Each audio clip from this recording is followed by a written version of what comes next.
ጉዳዩን በመከታተል ላይ የሚገኘውና የአካባቢው ተወላጅ አክቲቪስት ራጂ ጉደታ ዛሬም ከኔ ጋር ይገኛል። ራጂ ጤና ይስጥልን። ደጀንም ቲሞይንም ኦኤምኤንም እንኳን እንዴት ከረማችሁ? ለተሰጠኝ እድል ደግሞ ቀድሜ አመሰግናለሁ ደጀን። እኛም ከልብ እናመሰግናለን ራጂ። እንግዲህ በቀጥታ ወደ ውይይታችን እንግባና በምስራቅ ወለጋና ሆሮ ጉዱሩ ወለጋ አካባቢ ያለው ችግር እንግዲህ ለረጅም ጊዜ የቆየ ችግር መሆኑ ይታወቃል። ግን እስኪ አሁን ባለው ወቅታዊ ሁኔታ ወይ ደግሞ አሁናዊ ሁኔታ ላይ እናተኩርና አሁን በአሁኑ ሰዓት ያለውን ሁኔታ አፕዴት ብትሰጠንና ምክንያቱም የአካባቢውን ሁኔታ በጥልቀት ከሚከታተሉ ሰዎች አንዱ ነህ። በሁለተኛ ደረጃም ደግሞ የአካባቢው ተወላጅ ነህና ሙሉ ኢንፎርሜሽን ወይ ደግሞ መረጃ ትሰጠናለህ ብዬ ተስፋ አደርጋለሁ። እና እስኪ አፕዴት ምንድን ነው አሁን እየሆነ ያለው? ጥሩ ደጀነ፣ እንግዲህ ምናልባት ባለፉት ልዩ ዝግጅቶቻችን እዛ አካባቢ ያለውን ችግር ላለፉት 5 በተለይ ደግሞ 4 ተከታታይ ዓመታት አብረንም መረጃዎችን ለአድማጮች ለተመልካቾች ስናደርስ ከርመናል። ከሰሞነኛው እንግዲህ የተከሰተውን ጠለቅ አድርጎ ለማንሳት ጊዜም የሚበቃ አይደለም እና ያሉን መረጃዎች በማንሳት የሚቻል ይመስለኛል። የተደረገው ነገር ከዚህም በፊት እናንተ ውይይት ካደረግን በኋላ በተለይ ይሄ የሰሜን ጥምር ኃይል የሚባል ኃይል አባይን ተሻግሮ ምስራቅ ወለጋ እና ሆሮ ጉዱሩ ወለጋ አጎራባች ወረዳዎች ላይ ጥቃት መፈጸም ከጀመረበት ጊዜ አንስቶ ነገሮች ውስብስብና እዛ አካባቢ ያሉት ሂደቶች በጣም የከፉ የሄዱበት ሂደት ነበረ። ባለፉት 2 ሳምንታት ግን በተለይ ምስራቅ ወለጋ ኪረሙ ወረዳ ላይ ቆቆፌ የሚባል ቦታ ላይ 2 ጥቃቶች ተፈጽመዋል። በዚህ ጽንፈኛው ኃይል የጤና ኬላዎችን ተቆጣጥረው ብዙሃንን ንጹሃን ማህበረሰብ ግድያ፣ የተለያዩ ዘረፋዎችን አድርገው ቀጣይ ደግሞ አንገርጉቴ የሚባል ላይ ከዚህም በፊትም ውይይት ስናደርግ ያነሳ ነውና እናንተም የዘገባችሁት የስፖርት ዝግጅት በተደረገበት ጀንበር ሰው ከነ ህይወቱ ከመኪና ጋር ተቃጥሎ አንገርጉትን አካባቢ ወደ 68 የሚሆኑ ሰዎች ንጹሃን ተገለው ነበር እና በዚህ ሳቢያ አውራ መንገድ የሚባለው ከነቀምት ቡሬ የሚወስደው ዋነኛው መንገድ በሁለቱም ዞኖች አጎራባች ወረዳዎች አቋርጦ የሚጓዘውን አውራ መንገድ የትራንስፖርት አገልግሎት ተቋርጦ ነበር። የተቋረጠውን የትራንስፖርት አገልግሎት ማህበረሰቡ የሚታከሙት ነቀምት ሆስፒታል መጥተው ነው በሪፌራል። የአቅርቦቶች የሉም እዛ አካባቢ ላይ። ከዚህ በፊት እንዳነሳ ነው ብዙ ሰዎች የሚያነሱት የሰዎች መገደል፣ መሰቃየት፣ መፈናቀል ነው። ግን የሚመረት ነገርም የለም። በገበያ ሰው ገዝቶ ነው የሚጠቀመው እና የትራንስፖርት አገልግሎት ከሌለ ምንም ነገር የለም። ያንን እናስቀጥላለን በማለት አካባቢው ላይ በብዙ ጉዳዮች ላይ የሚከሰሰው የመከላከያ ኃይል የትራንስፖርት አገልግሎቱን አጅቦ ወደ ነቀምት ከተማ ለማምጣት ከ30 በላይ የሚሆኑ የሲቪል መኪናዎችና ወደ 4 የሚጠጉ ደግሞ የመከላከያ ፓትሮሎች ሆነው አጅበው ነበር ጉዞ የጀመሩት እና ከጊዳ ጉዞ የተጀመረው ወደ ጠዋት 10 ሰዓት በእኛ ማለት ነው 4 ሰዓት አካባቢ ላይ በጊዳ አያና ወረዳ አንገርጉትንን ሳትደርስ ቢሻን ጎንፋ የሚባል ወይ ደግሞ ቱሉ ሌንጫ የሚባል አካባቢ ላይ ጽንፈኛ ኃይሎች ጥቃት ፈጽመው 19 ሰዎች እስካሁን አይደንቲፋይ የሆኑ ከ75 ዓመት እድሜ በላይ ያላቸው አይተሃል። ከአምቡላንሱ ጋር የተቃጠሉት አባታችን አቶ አመኑ ማቃቸው በአካል ማቃቸው ጎረቤት የሚሆኑ የአካባቢ ሽማግሌ በጣም የሚከበሩ ሰው ናቸው። ከሳቸው እስከ 7 ዓመት ህፃን ኤጅ ዲፍረንስ ያለ የጤና ባለሙያ የሆኑ መምህራን፣ የባንክ ኦዲተሮች እና ብራንች ማናጀሮች ያሉበት 19 ሰው በዛው ተገለዋል። የግድያቸው ሂደት እንግዲህ ተገለዋል ብለን እንደመድም ሳይሆን ከነ መኪና ከነ ህይወታቸው ተቃጥለዋል። ወደ 70 የሚሆኑ ስብጥር ያላቸው ሴቶችም ያሉበት ወጣቶችም ያሉበት እስካሁን ድረስ ደግሞ በዚህ ኃይል ታፍነው የገሚሱ ስልክ እየተደወለ ብር እየተጠየቀበት ያለና ከነዛ ውስጥም የሞቱ እንዳሉ አሁን ግን የት እንዳሉ የማይታወቅ ወደ 70 ሰው የሚሆኑና 19 አይደንቲፋይ ቢሆኑም ግን ባለኝ መረጃ ወደ 24 የሚጠጋ ነው የሞተው የሚባል ነው። እንግዲህ ድሮ የኛ ማህበረሰብ አጥንት ፈልጎ ነበር የሚቀብረው። ዛሬ አጥንትን ጠፍቶ አመድ ራሱ ማግኘት ስለተሳነው በመናብ ብቻ ለቅሶ እንደሚቀመጥ ነው ያለኝ መረጃ። ከዚህ ጋር ተያይዞ እንግዲህ ወደ 70 ሚሊዮን የሚጠጋ ብርም መወሰዱን ነው ከ3 ባንኮች ሲጓጓዝ የነበረው። ይሄን እንግዲህ ጥቃቱ ይሄንን ይመስላል። በዚህ ዙሪያ ላይ እጀባውንም አደርጋለሁ ያለው መከላከያ ወደ ጦርነትም ሳይገባ ራስን መከላከልም ሳይደረግ ተናቦ የተሰራ ስራ ነው የሚል አብላጫ ያለው መረጃ ያመለክታል። እንግዲህ ይህንን ከዚህ ጋር በተያያዘ በእነዚህ 2 ዞኖች የሚገኙ ወረዳዎች ላይ ሰፊ የሆነ ህዝባዊ ተቃውሞ ነበር የተደረገው። በነቀምት ከተማ፣ ነቀምት ወለጋ ዩኒቨርሲቲ ላይ እስከ ሃምቦ ድረስ እና በተለያዩ አሮሊሙ፣ ጊዳ፣ ያና፣ ኪረሙ የሚባሉ ቦታዎች ላይ ደግሞ ሰፊ የሆነ ተቃውሞ ነው የተሰማው። እንግዲህ ማህበረሰቡ በተቃውሞ ውስጥ ሲያነሳ የነበረው ንጹሃን መገደል መቆም አለባቸው፣ መንግስት ለዜጎች ዋስትና ተጠያቂ ነው የሚሉ የተለያዩ መፈክር ይዘው ሰላማዊ ሰልፍ ሲያደርጉ ነበረ። አሁን ባለው ከዚህን ይሄ ድርጊት ከተፈጸመ በኋላ ያለው ሁኔታም አሁንም የባሰ መንግስት በበኩሉ እርምጃን የመውሰድ ሂደት የሚመስሉ አንዳንድ የክልሉ ጸጥታ ኃይሎች አንዳንድ እንቅስቃሴዎችን እያደረጉ ነው።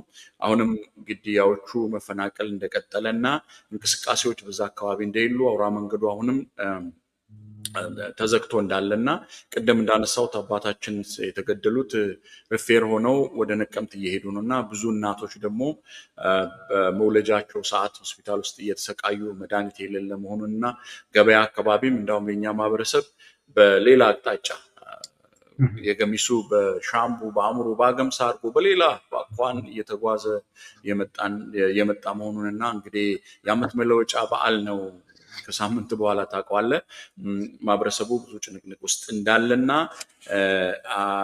አሁናዊ ሁኔታው እንዳውም በጣም ከሱ በላይ የተወሳሰበ ሁኔታ እንዳለ ነው አሁን ያለኝ መረጃ። ደጀን ጥሩ። እስኪ ወደ ቀጣዩ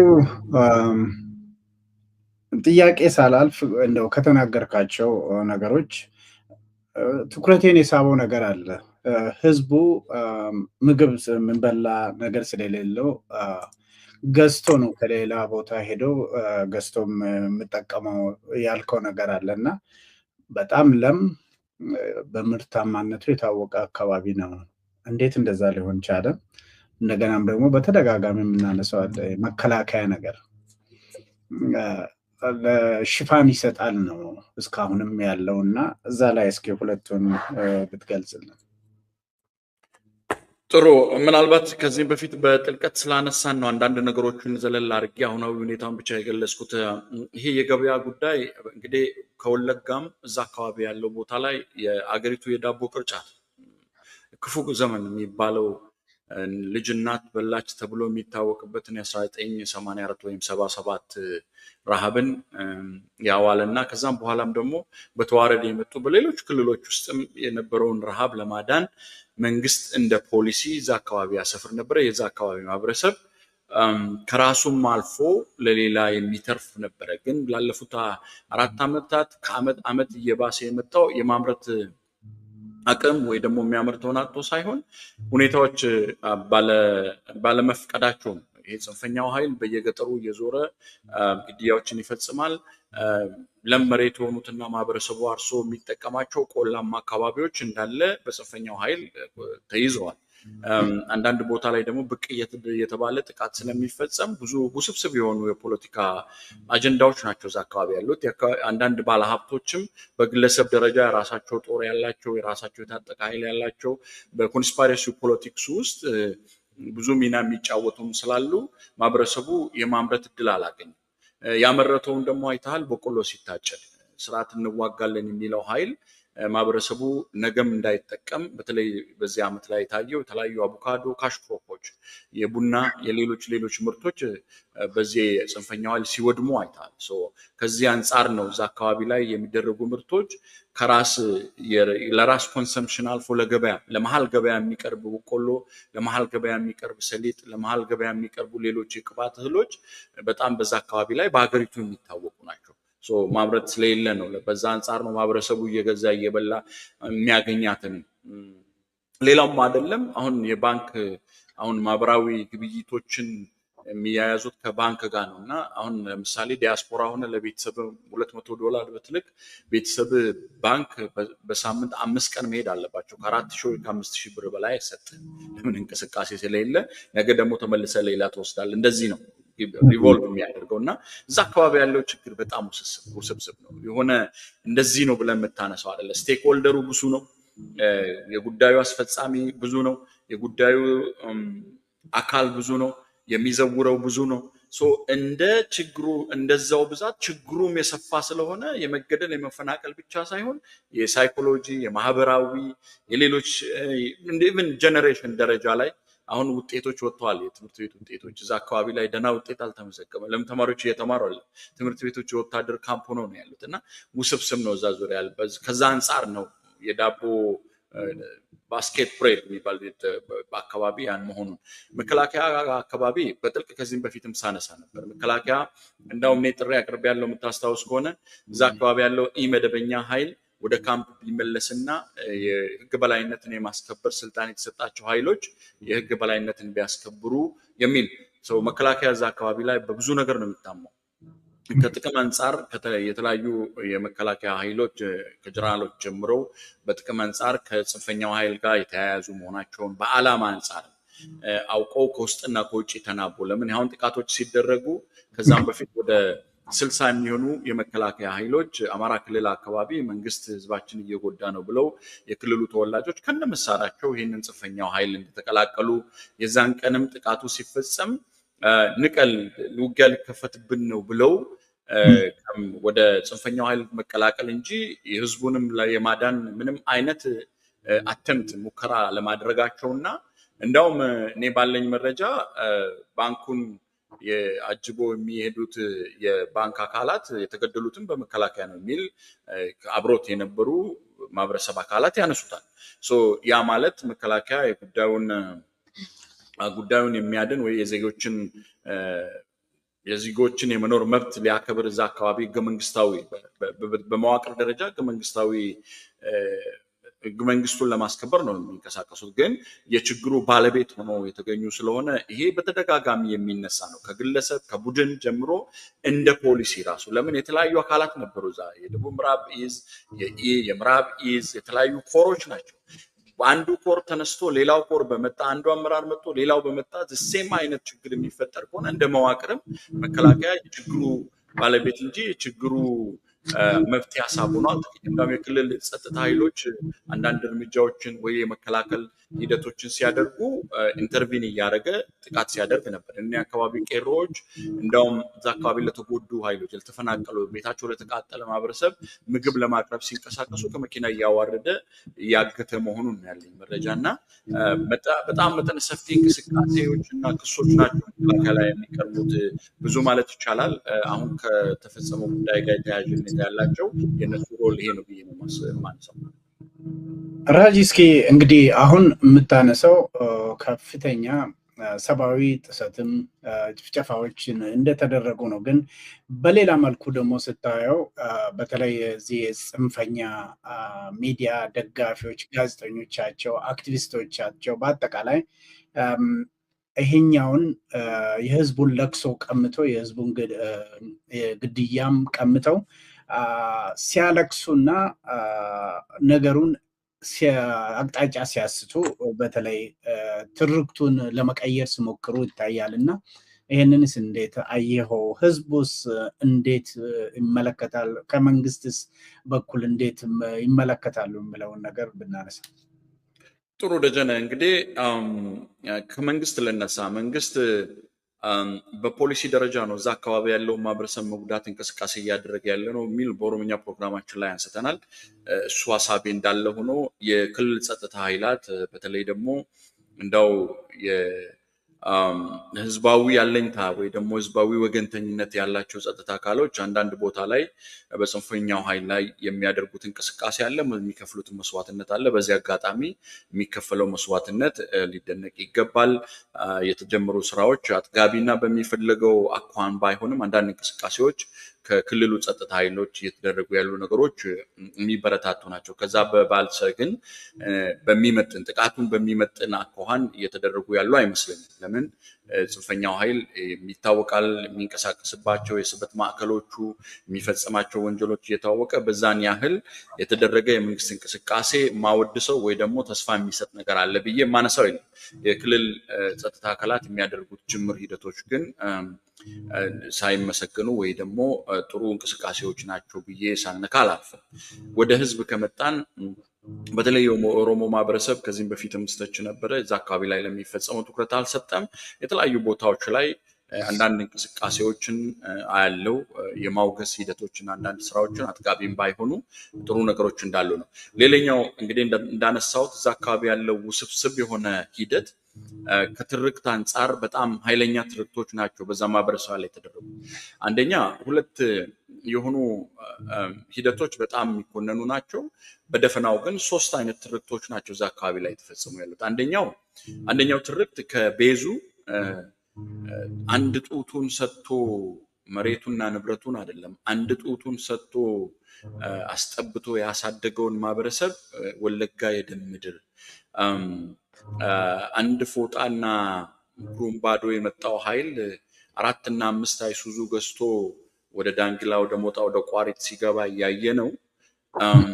ወለጋ የደም ምድር የተባለ ሲነሳ ይሄ አንድ ትርክት ነው። ወለጋ ላይ የሌላቸው ያገኙበት፣ ያልተማረ የተማረበት፣ ምንም ይዞ ያልመጣ ኃይል ሀብታም የሆነበት፣ ኢምፖርት ኤክስፖርት የሚያደርጉት እስከ ፍንፍኔ ድረስ ትልልቅ ቢዝነሶች ያላቸው፣ ወደ ባህር ዳርና ጎንደርም ተመልሰው ብዙ ቢዝነስ የከፈቱ እስከ ፋብሪካ ድረስ የከፈቱ ኃይሎች እዚህ አካባቢ ከወለጋ ምድር የመጣ ገቢ ነው። ወለጋ የደም ምድር ሳትሆን የገነት የምድር ላይ ገነት ናት ወለጋ። እና እነዚህ ትርክቶች ወለጋን እንደ ምድር እንደ ሀገር፣ ህዝቡን ደግሞ ሰው በልታ ነው እያሉ ደመጣጭ ነው እያሉ ትርክቶች ሲደረጉ ነበር። ይሄ በጣም ከትውልድ የማይጠበቅ ከእውነት የራቀ የወለጋ ህዝብ ያለውን አካፍሎ አንዳንድ ቪዲዮዎችን ወደኋላ ተመልሰ እንዳውም በውጭ ሚዲያዎች የተሰሩት ማየት ትችላለህ።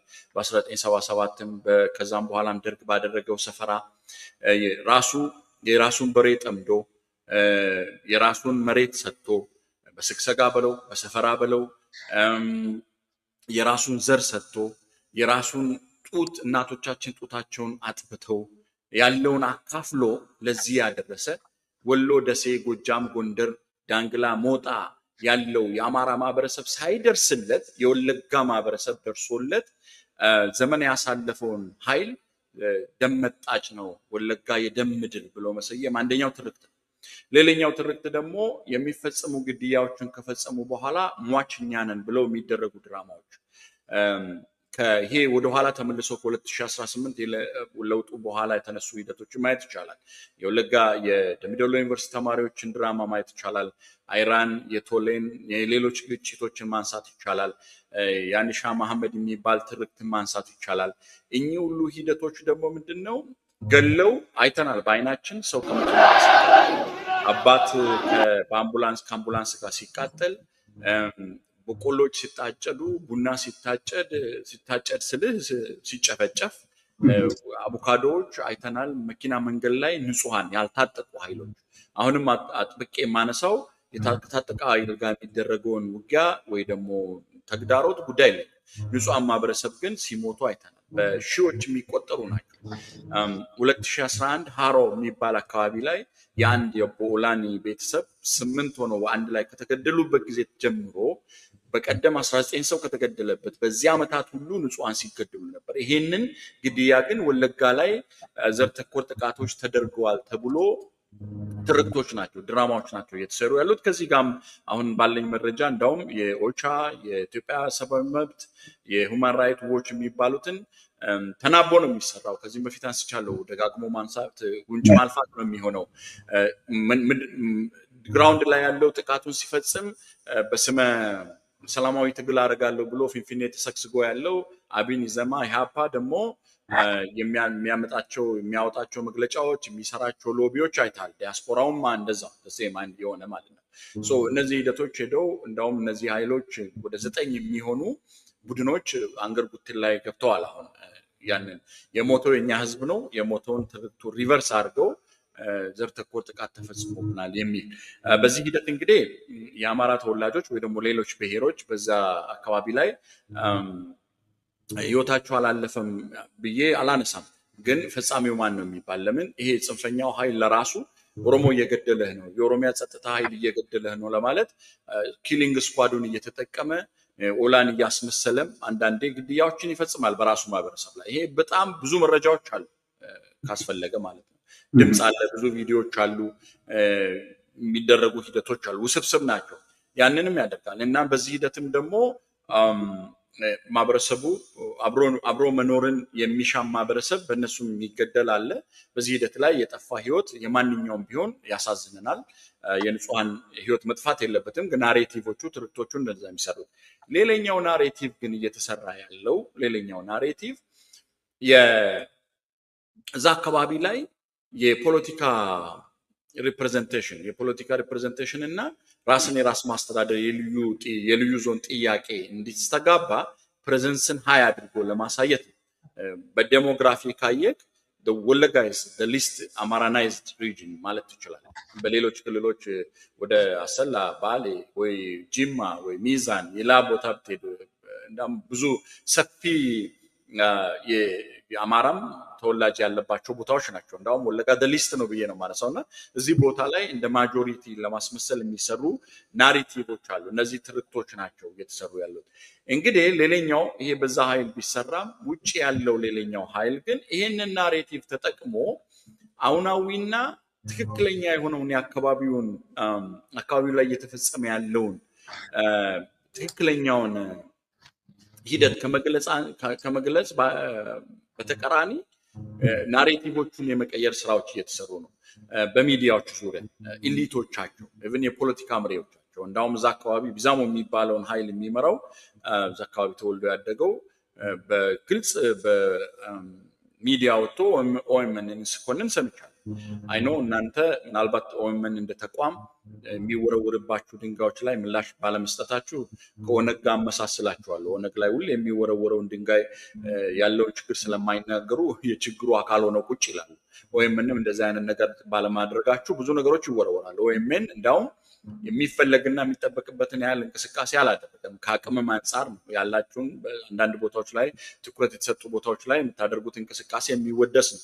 ናሬቲቭን ለመቀየር ግን በሺዎች የሚቆጠሩ ዩቱቦች፣ በሺዎች የሚቆጠሩ ሚዲያዎች፣ ውጭ ያሉት ሚዲያዎች ትርክቱን ለመቀየር የሚደረገው የወዳኛ መንደር ውርወራዎች በጣም ማለት ነው። እኔ በኔ እይታ ኦኤምኤን የዘር ማጥፋት ወንጀል ኦኤምኤን ላይ ከሚቀርቡት ሰዎች አንዱ ነኝ። እኔ የህዝብ ለግንኙነቱን የማጠናከር ጽንፈኛ ኃይል የሚፈጽመውን እየኮነን ያለንበት ነውና ከኤዲቶሪያል ፖሊሲያችሁ እንደ አንድ ህዝባዊ የሆነ ሚዲያ ውጪ ያደረጋችሁት ነገር የለም። እንደዚህ አይነት ክሶች ሁሉ ሲደረጉ ነበር። ይሄ ምንን ለማምጣት ነው? ከዚህኛው ወገን የሚነሳው ትክክለኛው የሆነው ናሬቲቭ ለማህበረሰቡ እንዳይደርስ ኦነግንም ይሁን የኦኤምኤንን ስም ማጥፋት በተለይ በሚዲያ ኦኤምኤንን ስም ማጥፋት ኦኤምኤን ከኦሮሞ ትግል ጋር ከኦሮሞ ማህበረሰብ ጋር እሴቱ ጋር ስለሚያያዝ ኦኤምኤንን ማጠልሸት ያ ናሬቲቭን ግብ ያደርሰዋል። ወይ ደግሞ ትክክለኛ ናሬቲቭ በዚህ ሚዲያ የሚቀርቡት ተሰሚነትና ተደማጭነት እንደሌላቸው የሚደረግ ነው። ይሄም ከሱ ካውነምነት በዚህም አጋጣሚ እኔ ኦኤምኤን ያደረጋችሁ ላላችሁት በጣም በማህበረሰብ ስም ላመሰግናችሁ እወዳለሁ። የኦሮሞ ማህበረሰብም ያለውን ተቋም ላይ የሚወረወሩ አላስፈላጊ የሆኑ እንደዚህ አይነት ናሬቲቮችን ለመቀየር እንትን ማለት ነው ያለበት። እናንተ ያላችሁበት የያዛችሁበት ስራ መቀጠል ነው ያለባቸው። እነዛም ኃይሎች እኔ ማነሳው ኦኤምኤንን ከመኮነን በፊት በራሳቸው የተለያዩ ቴሌግራም ግሩፖች፣ ዋትስአፕ ግሩፖች፣ 99 ዩቲዩቦችን ውጪ የሚገኙ ቀድሞ ከእሳት የወጡ የተለያዩ ሚዲያዎች የምናውቃቸው ስመዘርዘር ካስፈለገ የሚወረውሩት የጥላቻና የዛቻ ትርክቶች ወለጋ ውስጥ የሚገኘውን ማህበረሰብ አስይዞ ቁማር መጫወት መሆኑን ማወቅ መቻል አለባቸው። የሚጠቅማቸው ይመስላቸዋል፣ አልጠቀማቸው። ያን ማህበረሰብ ዋጋ እያስከፈሉት ነው። ራሳቸው የሌለ ትርክት እያመጡ ትክክለኛ የሆነ ትርክቶች ቢደረጉ ጥሩ ነው ብዬ ነው የማሳስበው በዚህም ረገድ። ስለዚህ ናሬቲቮቹ ወይ ደግሞ እዛ አካባቢ ያለው ትርክት ይሄንን ይመስላል። በተለይ ደግሞ አንድ አጥብቄ የማነሳው አንድ ትርክት አለ፣ ብዙዎቹ የሚጠቀሙት እናንተም እንደ ሚዲያ ላትጠቀሙት ማሳሰብ የምንፈልገው ነገር አለ። የወለጋ አማራ ተብሎ የሚነሳ ትርክት። የወለጋ አማራ የሚባል ማንነትም እንቲቲም የለም። ወለጋ ውስጥ የሚኖር አማራ አለ፣ ግን የወለጋ አማራ የሚባል አይደንቲቲ እሱ አይደንቲቲ ተፈጥሮ ወለጋን የአማራ የማድረግ አማራም ወለጋ ላይ ስልጣን እንዳለው ወይ ደግሞ የባለቤትነት ጥያቄ እንዳለው ለማንሳት የወለጋ አማራ እየተባለ የሚነሳው ትርክት ራሱ ሮንግ ነው። ወለጋ ውስጥ የሚኖር አማራ እንደዛ ቢነሳ ጥሩ ነው ብዬ ነው ማነሳው። ይህንኑ ነው የምለው። ጥሩ። እስኪ እንግዲህ ብዙ ነገር አንስተሃል። በተለይ ኦኤምን ላይ ከተለያዩ አቅጣጫዎች እንግዲህ የተለያዩ ዘመቻዎች እንደውም የተለያዩ የማፈን ሂደቶችም እየተወረወሩ ናቸው። ይሄ ለኦኤምን አዲስ አይደለም። ጽንፈኞች እና ጥቅማቸውም በቅርቡም የተነካባቸው ከየአካባቢው ይፍጨረጨራሉ። እኛ ሀቅን ይዘን እስከሰራን ድረስ የነሱ መፍጨርጨር የትም አይደርስም። አንድ ነገር አለ። ሰሞኑን ጥምር ኃይል የሚባል ነገር አለ። እዛ ወለጋ አካባቢ ይንቀሳቀሳል። ጥምር ኃይሉ መሪዎች ደግሞ ወለጋ ውስጥ ታይተዋል። ወለጋ ውስጥ ያለው በተለይ አሁን ጥምር የተባለው ቲንክ ጽምዶ የሚባለው ነው። የዛ መሪውም የተናገራቸው ነገሮች አሉ። በተለይ ኦሮሚያ ውስጥ ኦፕሬሽን ላይ እንዳሉ የወለጋ ፋኖ እና የሌላውም አካባቢ ፋኖ በጥምር እንደምንቀሳቀሱ እንደገናም ደግሞ ይሄ ሰው የጽምዶ አሁኑ የጽምዶ ተወካይ እንደሆነ ነው የምነገርለት።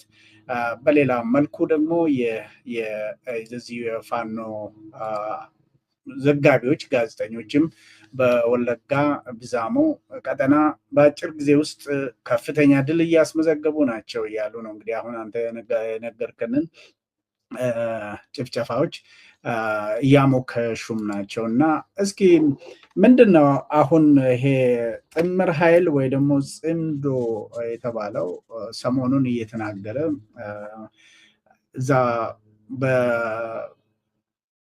በእርምጃ መውሰዱ ውስጥም ተሳትፌያለሁ እያለ በይፋ እየተናገረ ነው። እና ስለዛ ምን ትነግረናለህ?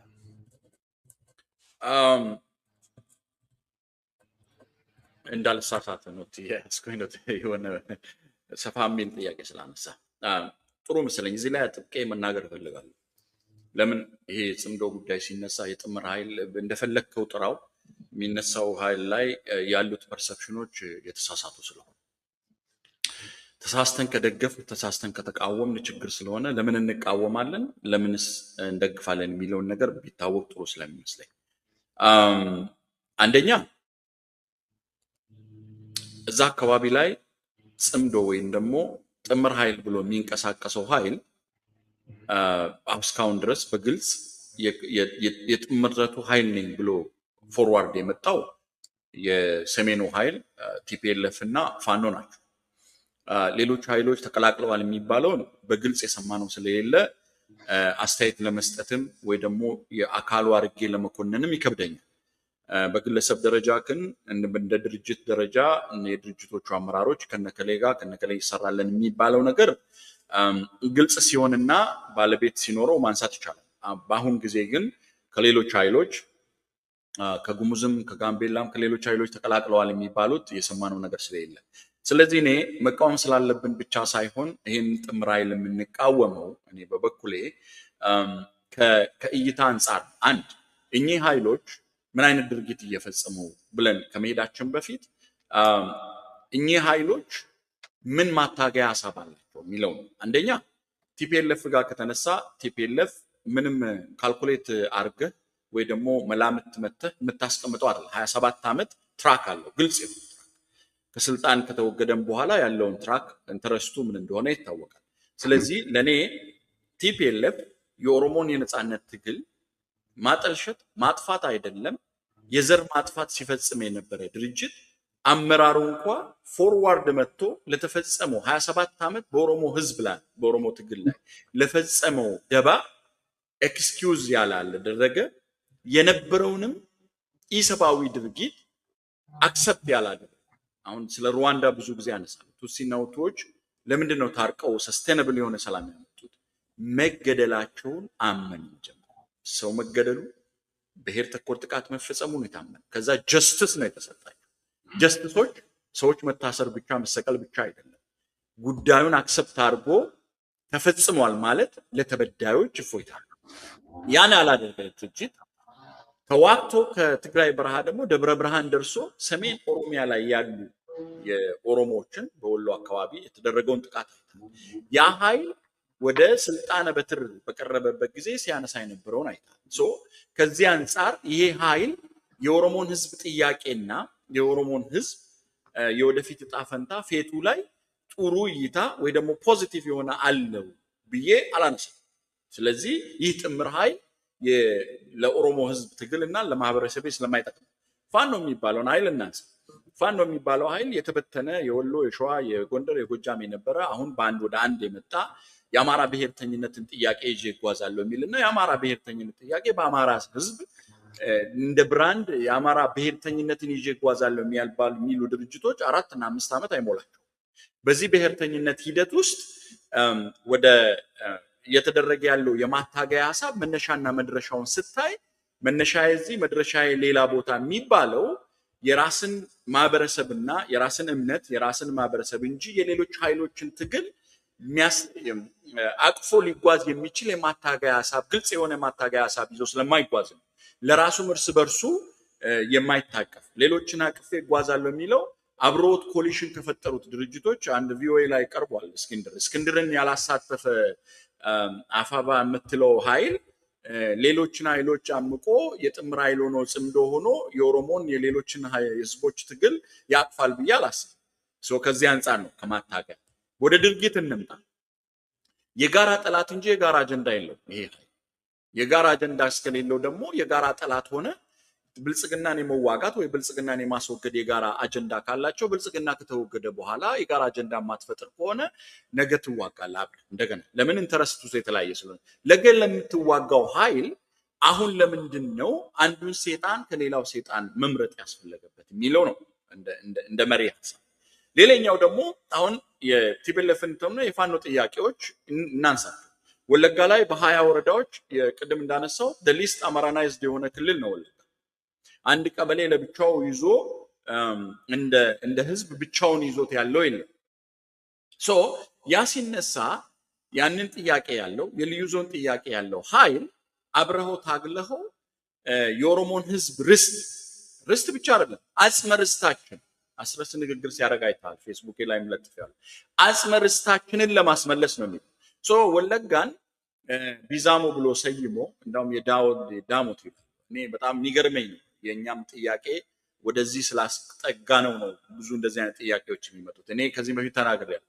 የእናቴ ቤተሰቦች ቡሬ ዳሞትን እስከ ሽንዲ ድረስ ገዙ የነበሩ ናቸው። ወደ ተሻግሮ ወደዚህ የመጡት እነዚህ አሁን ሲኒቾ የሚባለው የዘር ወደ አባይ ዳርቻ ላይ ከጉሙዝ ኃይሎች ጋር ይኖራል በስፋትና ወደ ታሪክ ስትመለሰው እዛ አካባቢ ሲገዙ የነበሩት ዳሞትን ቢዛሞን ሲገዛ የነበረው ኦሮሞ ተሻግሮ ማለት ነው። እኒህ ትርክቶች ፈጥረው የሚመጡት ኃይሎች ነገ የርስትን ጥያቄ ነው ያለው እንጂ የአብሮ መኖርነትን ወይ ደግሞ የመልካም አስተዳደርን ወይም ደግሞ ራሴን ላስተዳደር የሚል ጥያቄ አይደለም። የርስት ጥያቄ ነው።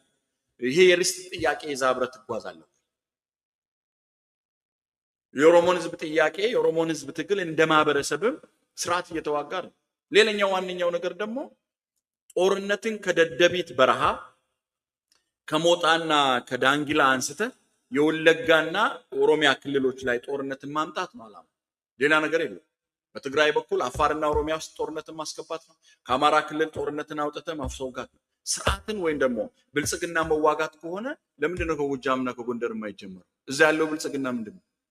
ኖ ተናቦ አብሮ ከብልጽግና ጋር ስለሚሰራ ወለጋ የብሔርተኝነት ጥያቄንና ባክቦን ኦፍ ኦሮሞ ስትራግል አድርገህ ፐርሲቭ አድርገው እሱም መጀመሪያ ገድየው ወደ ሌላ እንመጣለን አይነት ንባብ ከሆነ አይሰራም። ከዚህ አንጻር ነው ጽምዶን የምንቃወመው።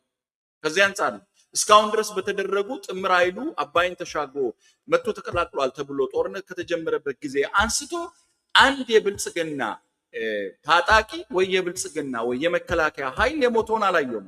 ንጹሃን ናቸው ሲገደሉ የነበሩ። አባታችን በመኑ እኮ ጽምዶ ፒፒ አይደለም።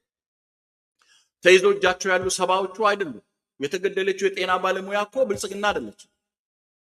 ከነ መኪናው የተቀጠለው ማህበረሰብ እኮ ብልጽግና አይደለም። ሲታጨድ ያየነው በቆሎ እኮ ብልጽግና አይደለም። አቮካዶ ቡናው ብልጽግና አይደለም። መንገዱ ተዘግቶ የሚሰቃየው የኛ ማህበረሰብ ከነ አምቡላንስ የሚቃጠለው ታሞ ሄዶ የማይታከመው እኮ ብልጽግና አይደለም። እየተዋጉ ያሉት ስርዓትን አይደለም፣ ኦሮሞና ኦሮሚያን። ይሄ ግልጽ ነው። አንገት ሲቆረጥ፣ ደራ ላይ ሰው ሲታረድ፣ ሰሜን ወሎ ላይ መሬት ሲቀራመጥ፣ በተለያዩ አቅጣጫዎች የሚደረጉ በሰሜን ቱለማ የሚደረጉ ሂደቶች በሙሉ ያንን ያለ ይሄ ሀገራዊ ምክክር የሚባሉ ላይ የተነሱት አጀንዳዎች ራሳቸው ኦሮሚያን የመቀራመጥ ስራዎች ናቸው እንጂ ብልጽግናን ስርዓት የመታገል ሂደቶች አይደሉም። ስለዚህ ለኦሮሞ ጠንቅ ስለሆነ ነው የከሌ ድርጅት፣ የከሌ ማህበረሰብ፣ የከሌ አክቲቪስት የሚባለውን ታርጌት ያደረገ ተቃውሞ የለም። ሚውታችን ላይ በዛው ለማስታወስ ያክል ነው ይሄ ሀገራዊ ምክክር የተባለው የሽምገላ ምክክር በተደረገበት ጊዜ ፋኖ ወይ ደግሞ የጽምዶ የጥምር ኃይልም ይባል ይሄ ፋኖ የተባለው አካል ፍንፍኔ የኦሮሚያ አይደለችም ብሎ በግልጽ ነው እንግዲህ መግለጫ ያወጣው። ይሄንም እንዳለ ለማስታወስ ያ መግለጫዎቹን ትርክቶቹን ቀደም አንስቻለሁ። የ21 ቀበሌዎች ወረዳዎች ላይ የፖለቲካ የልዩ ዞን ጥያቄዎች ፍንፍኔ ላይ ምንም አይነት ኦሮሞ የባለቤትነት ጥያቄ ማንሳት እንደሌለበት፣ በዛ ላይ ደግሞ ተናበው ነው ጽንፈኛው ምድር ላይ ቱ ዘ ግራውንድ ሰው ሲገል ውጪ ያለው ኃይል ትርክቱን ይሰራለታል። በዩቲዩብ የተቀጠረው በኤፍኤም የተቀጠረው ትርክቱን ይሰራለታል። ውጪ ያለው ኃይል ኢኮኖሚውን ብሔር ተኮር ጥቃት ደረሰብኝ እያለ ኡታውን ያቀርባል። ኢሃፓ፣ ኢዜማ፣ ቢያድን፣ መዓድ ምናምን የምትለው ድርጅት ደግሞ በሰላማዊ መንገድ የሚታገል መስሎ መግለጫ እያወጣ ጉዳዩ አስፈጻሚ ሆኖ ተናቦ ነው የሚሰሩት። እሱ ብቻ አይደለም 4 ኪሎ ተወሽቆ ያለው ቢሃድን ተብዬው አውቆ አብሮ ተናቦ ነው የሚሰሩት። ህዝባችንን የማጥቃት ዘመቻ እየተደረገ ያለው በፖሊሲ ደረጃ ከውስጥና ከውጭ ነው። ብልጽግናን መዋጋት አይደለም። ብልጽግና ራሱ የፋኖ አባት ነው። በተለይ ከአማራ ክልል ውጭ የሚንቀሳቀሱት አሁን ብልጽግና ፋኖን ሁለት ከፍሎ የሚያዩ ኃይሎች አሉ። ፋኖ ሲመሰረት እንዴት ነው የተመሰረተው? የፋኖን አመሰራረት ከእንትን አንስተን ከዚህ በፊት ተወያይተናል።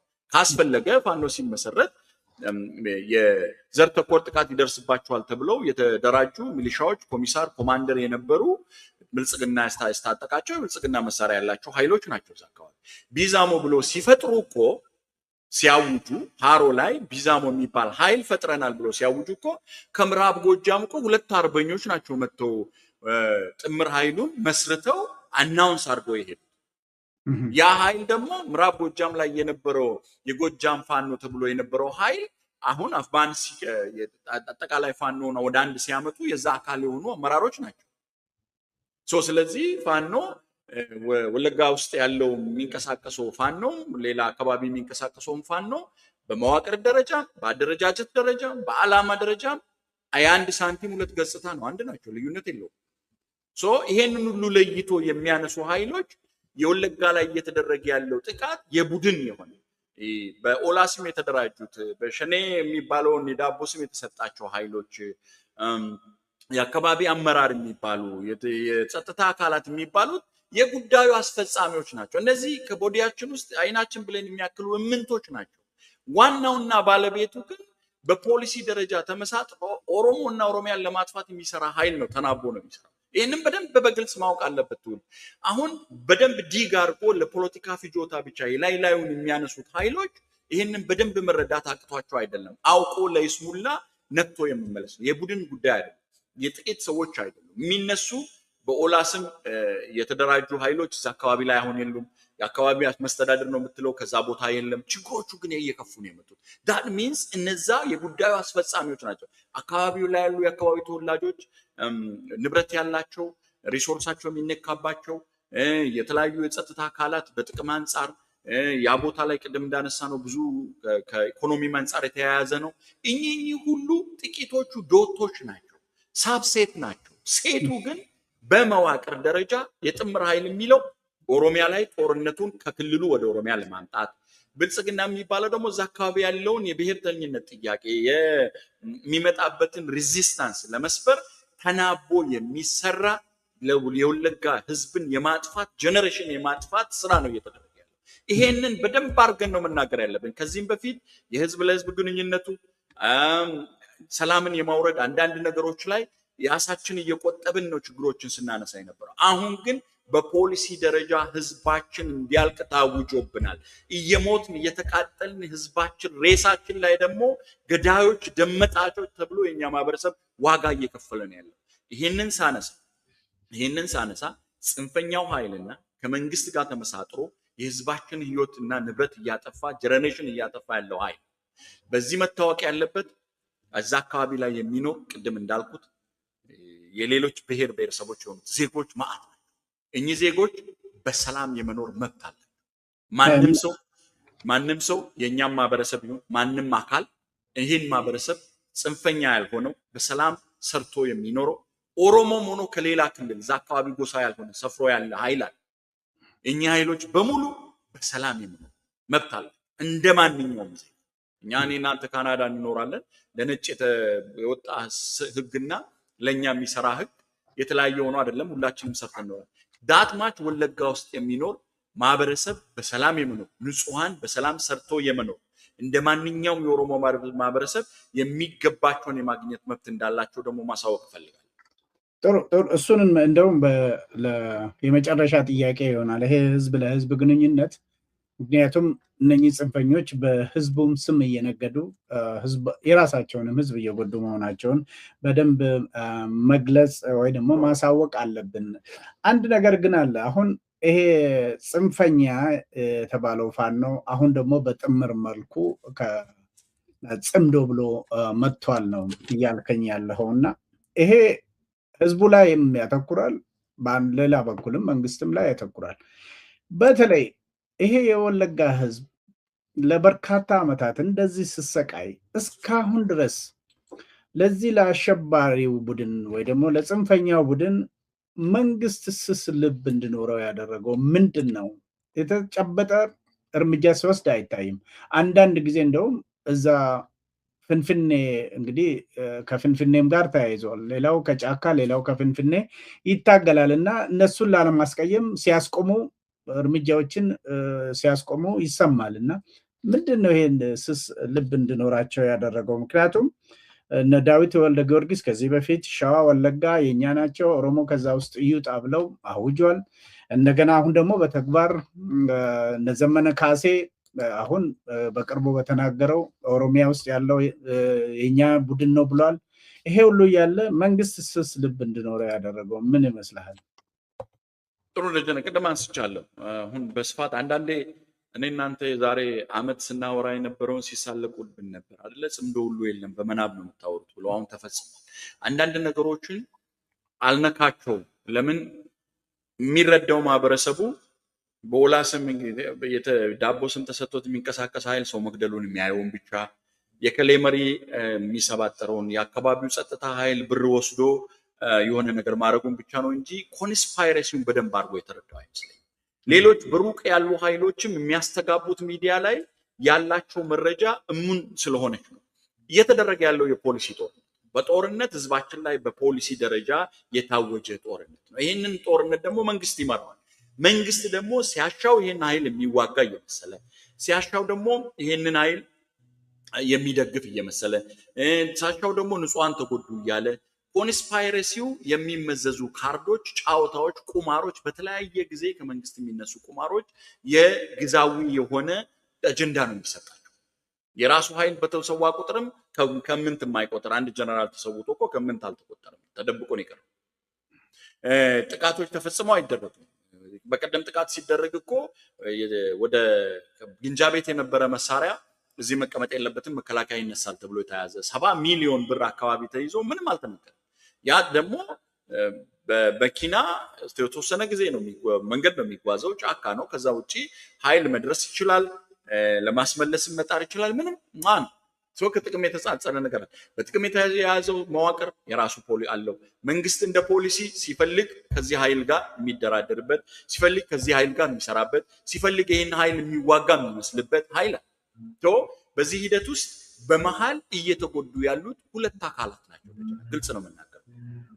የክልል ጸጥታ አካላት፣ የአካባቢው ተወላጆች፣ የኦሮሞ ማህበረሰብ ከኦሮሞ ማህበረሰብ እምብርት የወጡ ስለሆነ አንዳንድ የሚከፍሉት መስዋዕትነት የቁማር መጫወቻ ሆኗል። የክልል አካላት በተለይ የኦሮሚያ ልዩ ኃይል ሚሊሻዎች፣ ይሄ ጸረ ሪጴሎላ የሚባለው የጸረ ሽብር ኃይል፣ እነዚህ ኃይሎች በሙሉ የቁማሩ መጫወቻ ሆነው፣ ሌላኛው ኃይል ግን ማህበረሰቡ በዚህ ሂደት ውስጥ በዚህ ቁማር ውስጥ እየተጎዳ ያለው ሁለት ኃይል በግልጽ የምናገረው ይሄ ኃይል ሲፈልግ እንደ በትረ ስልጣን ለመጠቀሚያ ሊጠቀምበት ይህንን ኃይል ኢምፓወር አድርጎ እንዲያጠቃ ያደርገዋል። ሲፈልግ ደግሞ እንዲሸሽ አድርጎ እንዲገደል ያደርገዋል። የኦሮሚያ ልዩ ዞን ልዩ ኃይል ብዙ መስዋዕትነት ከፍለዋል፣ በመንግስት በተዛባ ኢንፎርሜሽን በተለያዩ ሂደቶች ማለት። ስለዚህ እኚህ ሂደቶች ቁማር ነው እየተደረገ ያለው። ይህ ኃይል መንግስት በፖሊሲ ደረጃ ይሄንን በደንብ አድርጎ እንትን ማድረግ አለበት። ሌሎች ኃይሎች ደግሞ በተለይ ደግሞ በሰላማዊ መንገድ የታገልን ነው የሚሉ ኃይሎች፣ ሌሎች ኃይሎች ተናቦ ከዚህ ጋር የሚያደርጉት የናሬቲቭ ስራ ነው። መንግስት ይሄ ሁሉ ስቃይ ሲደረግ ይሄንን ኃይል የህግ የበላይነትን የማስከበር አቅም አጥቶ ሳይሆን ፍላጎትና ይህንን ጉዳይ ትኩረት መስጠትና ፍላጎት አለመኖሩ። ፍላጎት የለውም ማለት በዜጎች ላይ የጉዳዩ ባለቤት ማለት አንዱ የሆነ በኦሮሞ የሚባል ተረት አለ። በሬህን ከሰረቀ ሰው ጋር በሬህን ፍለጋ ብትሄድ አታገኘው ማለት ነገር። እንደዛ አይነት ቁማር ነው የተጫወተ ያለው። ያ ስቃይ ከመንግስት የሚሰጠው ትኩረት በጣም አናሳ መሆኑ የጉዳዩ ባለቤት መሆኑን ያሳያል። ስለዚህ እዛ አካባቢ ያለው በጣም ውስብስብ የሆነ ሂደት ነው ያለው። እስኪ ቅድም ወደ አነሳው ነው አጀንዳ እንሂድ፣ ወይ ደግሞ ጥያቄ በጨረፍታ ትንሽ አንስተሃል። ይሄ ፋኖ የተባለው አሸባሪ ቡድን በወለጋ ውስጥ በሚኖሩ አማሮች ስም ነው እንግዲህ እየነገደ እዛ ያለው። አንዳንድ የሚወጡ መረጃዎች እዛ ውስጥ ያሉ የአማራ ተወላጆች ራሳቸው ይሄ ቡድን አብሮን ከኖረው ህዝብ ጋር እያጋጨን ነው እያሉ ስናገሩ ይሰማል። ግን ድምፃቸውን ወጣ አድርገው መናገር ይፈራሉ እነሱ ራሳቸው። እና በተለይ ደግሞ አብሮ ለረጅም ጊዜ የኖረው እዛ አካባቢ የሚኖረው ህዝብ የህዝብ ለህዝብ ግንኙነቱ ምን መሆን አለበት? ከህዝቦቹ ከዛ አካባቢ የሚኖሩ ህዝቦችስ ምን ማድረግ አለባቸው? ምን ይጠበቃል ብለህ መጨረሻ መልእክት አስተላልፋል? ቴንክ ዩ ደጀነ። እኔ በጣም የሚገርም 2018 ወደ አገር ቤት በለውጡ ጊዜ ወደ አገር ቤት ስመለስ አንገርጉትን የሚባል ቦታ ላይ የኦሮሞ ማህበረሰብና እዛ አካባቢ የሚኖሩ ብሔር ብሔረሰቦች ቄሮዎች እኩል አቀባበል ነው ያደረጉልኝ። ቪዲዮውን አለ መለጠፍ ይችላል። እኔም እኩል በኦሮምኛ ለማህበረሰቤ ንግግር አድርጌ በአማርኛ እነሱን ሰላም ብያቸው ከኦነግ አመራር ጋር ውይይት ማድረግ እንደሚፈልጉ ጠይቀውኝ አገር ቤት ድረሽ ስመለስ ከኦነግ አመራር በዛን ጊዜ የኦሮሞ ነጻነት ግንባር ቃል አቀባይ የነበሩ አቶ ቶሌራ ጋር ያን ማህበረሰብ አዳራሽ ውስጥ ውይይት አድርገናል። ውይይት ስናደርግ የኦነግ አቀባበል ላይ እኩል ተሳታፊ እንደነበሩና የኛም የመኖር ዋስትናቸውን በኦነግ የትግል አቅጣጫ ምን እንደሚመስል አንዳንድ ቪዲዮዎች ስላሉ የሚለውን ተወያይቶ በሰላም ምሳ ጋብዘው ነው ከዛ አካባቢ የሄድኩት። ይህንን እንደ ምሳሌ ማነሳለ አብሮ የሚኖር ማህበረሰብ ተቻችሎ ምን ብሎ ግን አሁን ጽንፈኛውንም ያደራጀው ኃይል ያን ማህበረሰብ መጉዳት የሚፈልገውን ኃይል ነው ይሄንን መገዳደልን ያመጣው። ይሄንን የማይደግፍ መጠነ ሰፊ የሆነ ወለጋ ውስጥ የሚኖር አማራ አለ፣ ወለጋ ውስጥ የሚኖር ትግሬ አለ፣ ሌላውም አለ። ይሄንን ግን ድምጽ አውጥቶ መናገር የሚያቅተው ስለሚገደል ነው የህይወት ዋስትና ያለው ከመንግስትም ከዛም አንፃር ከኃይሉ ራሱ ጽንፈኛው ኃይል ራሱ የሱን ኃይል እንደ ሆስቴጅ ይዞ ነው የሚንቀሳቀሰው። ለዛ ነው ሁለት አይደንቲካል አይነቶች ናቸው ብያነሳው። በትግራይ ክልል አካባቢ የትግራይ ህዝብ ዋጋ እየከፈለ ነው። በፌደራል መንግስቱና በውሃት ያለው ትክርክት መሃል ዋጋ እየከፈለ ያለው የትግራይ ህዝብ የትግራይ እናት እየሞተች እየጮኸች እያለቀሰች ነው። ሆስቴጅ ይዞት የትግራይን ህዝብ ይጠቀምበታል። the same thing ጽንፈኛው ኃይል ወለጋ ውስጥ ያለውን አማራ የራሱ እንዳደረገ አርጎ ሲፈልገው እየገደለው ሲፈልገው ያስገደለው በሌላ አካል ሲፈልገው ደግሞ ከህዝቡ ጋር ያጋጨው ፖለቲካ እየተጠቀመበት ነው። ስለዚህ እኔ ይሄንን ባጽኖት መናገረው የህዝብ ለህዝብ ግንኙነቱ የአማራ ህዝብና የኦሮሞ ህዝብ አብሮ አደግ አብሮ ነዋሪ ነው፣ አብሮ ይኖራል። በወለጋ ውስጥ የሚኖር ማንኛውም ብሔር እንደማንኛውም ዜጋ የመኖር የመስራት መብት አለው እንደማንኛውም በዛች ሀገር ውስጥ በዛች አውድ እንደሚኖር ማንኛውም። ይሄንን ለፖለቲካ ፍጆታ ተጠቅመው ማህበረሰብን ከማህበረሰብ ጋር የሚያጋጩ ኃይሎች በሁሉም ጎን የሚኮነኑ መሆን አለባቸው።